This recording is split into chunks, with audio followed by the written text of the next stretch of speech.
Allô, Radium, bonjour tout le monde. En fait, je viens faire cette vidéo ici parce que euh, pendant la formation de yoga restaurateur, il y a eu quelques, quelques réflexions qui sont venues parce que en yoga restaurateur, on travaille avec beaucoup de choses profondes, avec des choses qui des fois nous dérangent, hein, donc avec des, euh, des soucis, des fois profonds. Et puis, il y a quelques réflexions que j'aimerais partager avec mes professeurs, hein, les professeurs qui sont formés avec nous ici. Puis, je me suis dit, bah, je pense que je vais faire ça ouvert, parce que s'il y en a d'autres professeurs qui peuvent euh, ben, profiter de ces réflexions-là.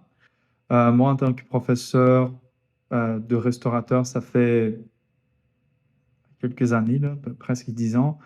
Euh, ouais, c'est ça, 8 ans que j'enseigne le yoga restaurateur. C'est presque une vingtaine d'années que j'enseigne le yoga. Euh, c'est ça, donc c'est quand j'ai découvert le yoga restaurateur euh, avec Hervé Blondon et avec Judith Lazater.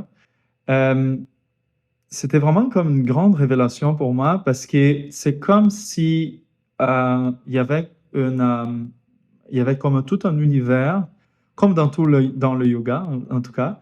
Donc, c'est comme quand tu découvres quelque chose en yoga, c'est comme ça, c'est comme, c'est un univers, hein. Donc, tu vas étudier le tantra. Il y a tout un univers qui s'ouvre. Tu vas étudier l'Ayurveda. C'est, euh, Si tu vas étudier, donc c'est vraiment fou. Et puis dans le yoga restaurateur, c'était un peu ça, c'était comme une approche de profondeur vraiment très, très intéressant. Puis là, dans cette fin de semaine de formation, dans cette dernière fin de semaine, on a eu euh, la fin de la formation professorale de cette année, de 2025, pour le yoga restaurateur. Il y a eu quelques réflexions, puis j'aimerais vous partager ça en tout cas. Donc, la première réflexion intéressante, c'est comme au début, ok, donc c'est ça, au début, d'accord?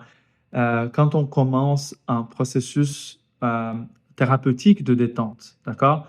Parce que oui, c'est un processus thérapeutique, oui, c'est de la thérapie, ok? Alors, on appelle de thérapie complémentaire d'une certaine façon, parce que c'est pas les thérapies traditionnelles, même si on est peut-être plus traditionnel dans un certain égard, hein, traditionnel dans le sens de tradition, le yoga est une tradition. Donc ça, c'est une chose très, très importante. Le yoga fait partie d'un corps de connaissances que c'est les Védas.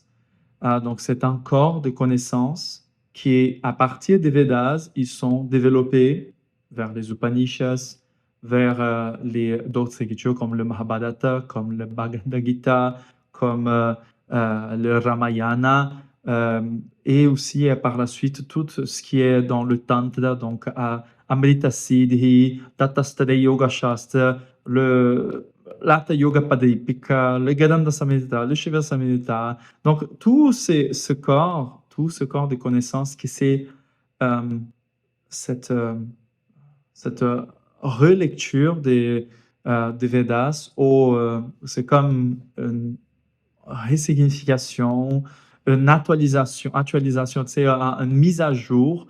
Parce que c'est ça, c'est comme les Védas, à un moment donné, c'est comme, OK, il y a des choses que ça fonctionne plus véritablement d'un certain sens, mais si on regarde dans notre perspective, oh, mais ça fonctionne, tu vois. Donc, c'est comme des fois une seule chose, si on regarde de plusieurs perspectives différentes, on peut vraiment faire le mise à jour. Puis je pense que je vous parle tout ça pour vous dire que le yoga a une base extrêmement solide de milliers d'années et on arrive maintenant puis on fait véritablement mise à jour du yoga vers cette société-là qui est une société euh, grandement malade de stress, grandement malade d'anxiété. Puis, comment on fait pour justement calibrer? C'est comme les corps déjà. Puis c'est là que j'arrive avec une autre réflexion. Non, c'est comme comment calibrer véritablement le corps?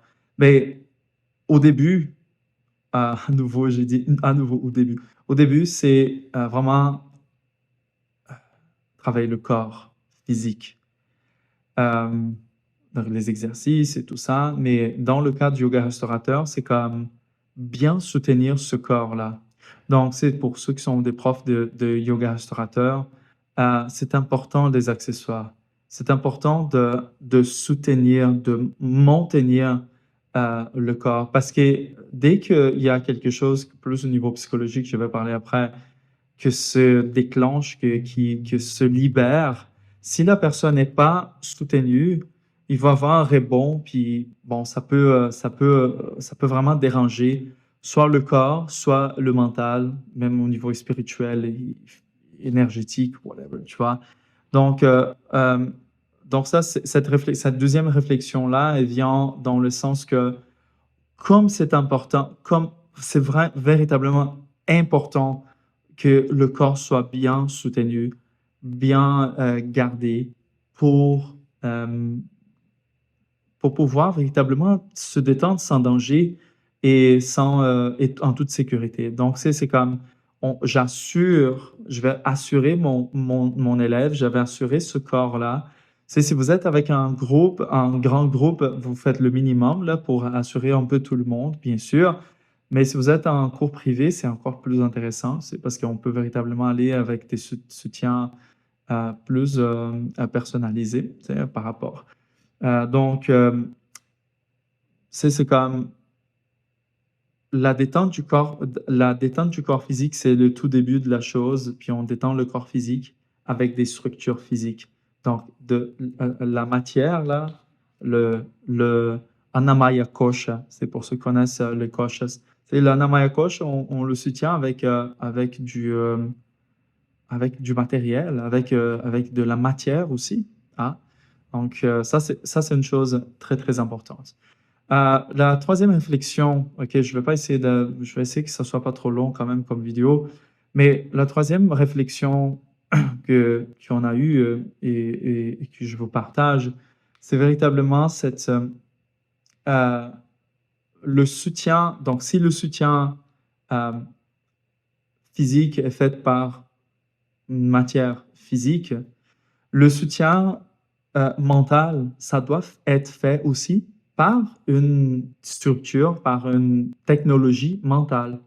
C'est donc les corps de connaissances védiques ont plusieurs types de technologies, justement, de mécanismes pour aider le mental à se autogérer. C'est par exemple comme la visualisation, c'est quelque chose de simple. C'est une visualisation, hein, visualiser un carré, en carré noir et traverser le carré, puis le carré va se dissoudre. C'est donc donner aux élèves qui sont peut-être un peu plus anxieux, ou peut-être qu'ils ne sont pas juste anxieux, ils ont juste des vritti, de chitta vritti, donc des roulements mentaux un peu plus actifs. Hein. Puis des fois, quand on donne une visualisation, quand on donne une structure, quand on place dans le GPS justement quelque chose pour dire, OK, là, ben, check, ça c'est le chemin, là. Essaie de garder le chemin. Puis c'est de temps en temps, parce qu'en restaurateur, si vous êtes puriste, un restaurateur, c'est comme, par exemple, Judith Lazateur dit, bah, c'est comme Hervé aussi me disait, c'est comme, on essaie d'être en silence, on essaie de laisser les élèves aller tout seuls. Donc, 20 minutes, silence pendant 20 minutes. Hein? Mais je pense qu'il y a quelque chose que l'Ayurveda peut aider là-dedans, c'est comme, c'est quoi Hervé était très bon là-dedans pour nous faire sentir ça. J'adorais cette partie-là, de sentir un peu les saisons et tout ça. Puis ici à Yoga Yoni, surtout avec l'étude de Julia qui est en profondeur, c'est Julia, elle est thérapeute Ayurveda, puis en profondeur sur l'Ayurveda. Les saisons sont hyper importantes. Donc, c'est dans un genre de saisons comme ça, qui sont par exemple, maintenant, là, on est en juin, fin juin, puis tout ça. C'est les saisons, beaucoup de vent et tout ça. Donc, le vata est très aggravé. Il y a beaucoup de raja aussi au niveau des gunas. Donc, la tête, elle roule beaucoup. Donc, c'est très important d'observer le temps, d'observer ça, les saisons, d'observer le climat en soi, euh, puis observer vos élèves s'ils donnent des indices qu'ils ont beaucoup d'agitation mentale. Parce que là, peut-être, il faut donner des points de repère. Tu vas pas laisser 20 minutes une personne dans une position sans point de repère. C'est parce qu'elle va être, il va avoir de l'agonie là-dedans, il va avoir de l'angoisse là-dedans. C'est fou, là. Donc, c'est comme il faut donner des points de repère. Il faut dire, au milieu, revenez à votre respiration. Si jamais vous êtes parti un peu trop ailleurs, revenez, reprenez. Donc, il faut donner pour le mental, donc le physique, hein, on traite avec le physique. Le mental, on traite aussi avec avec le mental. Ça, j'ai dit à nouveau au début, OK? Parce que par la suite, ça va être peut-être un peu plus organique.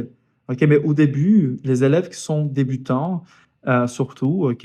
Des élèves qui sont débutants en yoga restaurateur, dans des pratiques restauratives, le mental, on traite avec le mental.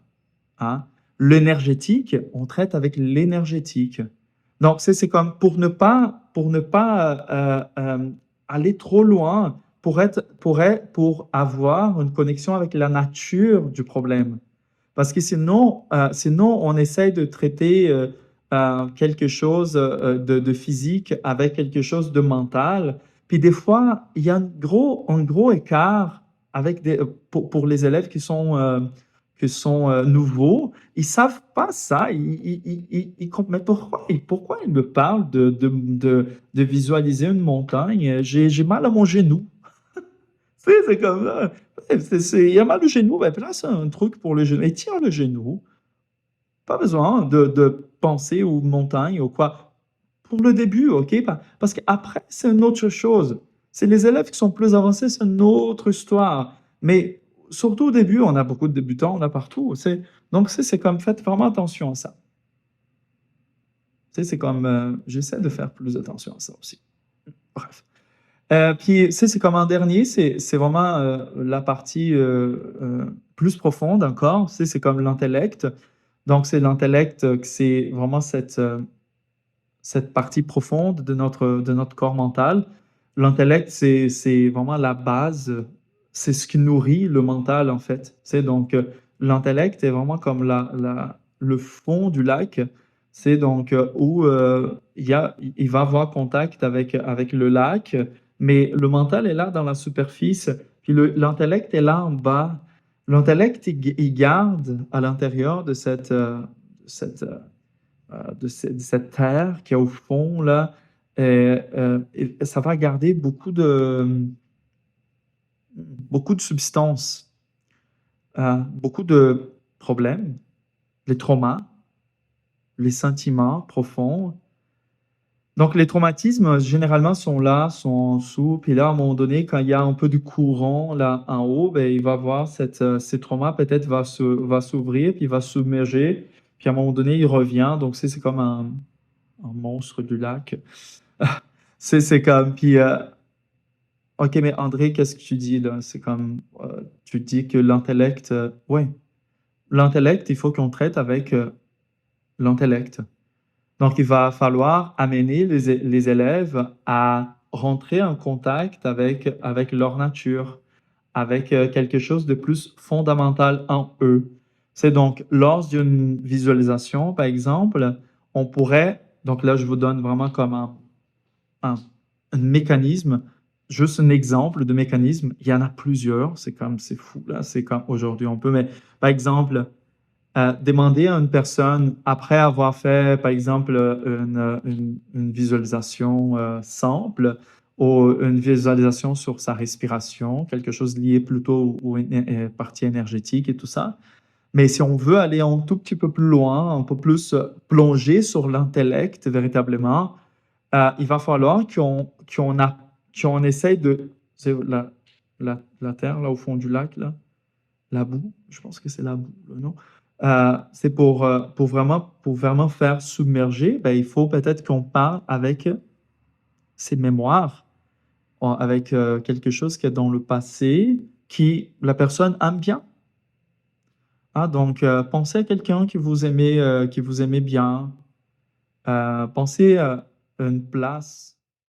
Imaginez une place que vous aimez bien.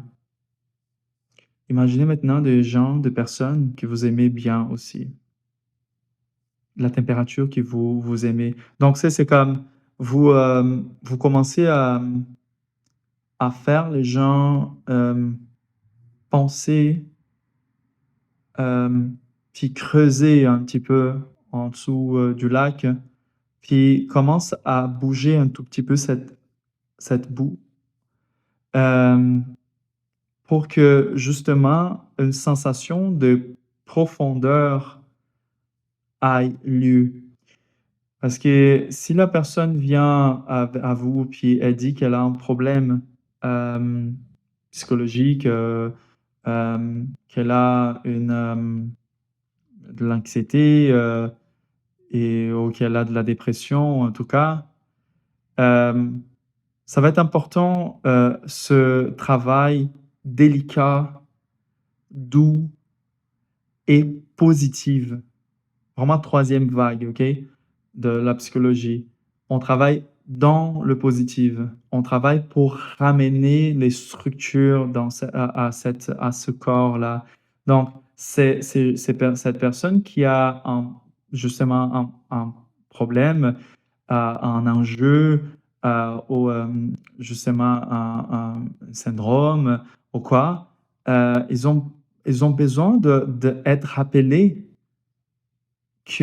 ils ont des mémoires et ils ont des mémoires positives. Ils ont des mémoires que ça leur fait le rappeler même son corps physique, tu vois. C'est quand... Donc, il faut que ça soit très doux, je répète. Il faut que ça soit très délicat, avec beaucoup de soin, avec beaucoup de bienveillance envers ces gens-là. OK? Dans le cas de ne pas avoir, par exemple, de ne pas avoir des cas cliniques dans votre cours, et c'est bien de savoir chaque personne qui est dans votre cours, surtout en restaurateur, surtout en méditation, c'est très important de savoir c'est qui qu'elle a. C'est bien de savoir c'est quoi les enjeux que j'ai. Il y a quelqu'un qui prend des médicaments et tout ça. C'est vraiment très important. On ne peut pas donner n'importe quelle méditation pour n'importe qui. On ne peut pas donner n'importe quelle posture de yoga restaurateur à n'importe qui. Et la personne est là, elle est en train de gigoter d'un côté à l'autre, puis tu dis, ben non, mais reste, ça va sortir. Non, non, mais arrête, t'es pas thérapeute, ok? Ben, t'es thérapeute, mais t'es pas son thérapeute, son psychologue, son psychiatre. Peut-être la personne a ça. Oh, si vous avez une formation, peut-être c'est correct, tu vois. Vous êtes soutenu. Mais moi, par exemple, en tant que kinésiologue, j'ai étudié, j'ai une maîtrise en psychologie sportive, mais ça me donne pas le droit de pousser quelqu'un à comprendre ses traumas et son enfance qui était en péril avec son père et je sais pas quoi. Non, c'est pas mon but. C'est pas moi de faire ça. Donc, notre idée, c'est de donner un soutien, de donner un support et tout ça. Quand vous avez une personne qui vient en privé avec vous et que la personne veut partager des trucs un peu plus profonds, donc la personne, elle a creusé un peu tout seul, puis donc c'est très intrinsèque, là, c'est vraiment son envie personnelle de partager quelque chose avec vous, donc c'est correct, et vous allez travailler avec ces éléments-là. C'est pour ça que la yoga thérapie est très vaste. Et André, mais je suis pas yoga thérapeute et tout ça. Ouais, mais écoute, si vous avez un 500 heures là, de, de formation professorale, ben, tu commences à être un peu pas mal profond dans le truc pour comprendre. Vous avez peut-être déjà lu la Bhagavad Gita, vous avez peut-être déjà lu le Mahabharata, peut-être vous avez déjà lu les Upanishads, la Taittiriya Upanishad. C'est comme vous commencez à comprendre un petit peu plus que le yoga, comme Hervé dit très souvent, le yoga thérapeutique. OK? Donc, on s'entend très bien.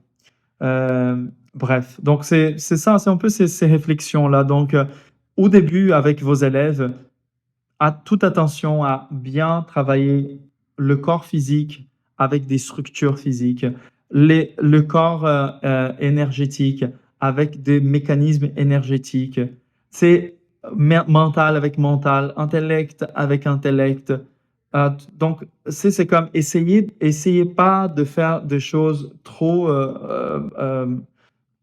difficiles et trop...